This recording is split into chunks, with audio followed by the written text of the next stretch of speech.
నా పేరు దుర్గం శ్రీనివాస్. నేను Telangana medical and health outsourcing contract employees trade union రాష్ట్ర అధ్యక్షుడిని.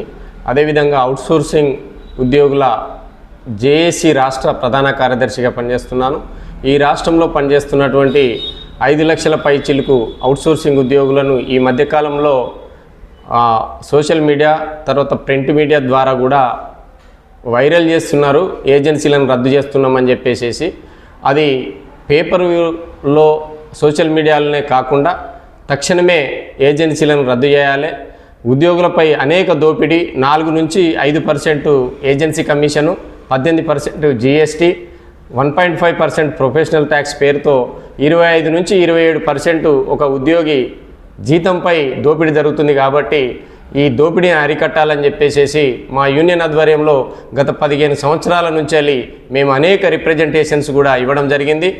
అందుకని మేము ఈ రాష్ట్ర ప్రభుత్వాన్ని తక్షణమే ఏజెన్సీలను రద్దు చేయాలా, ప్రభుత్వమే నేరుగా జీతాలు ఇచ్చి అవుట్సోర్సింగ్ ఉద్యోగుల అందరి కళ నెరవేర్చాలని చెప్పేసి మేము ప్రధానంగా ప్రభుత్వాన్ని కోరుచున్నాం.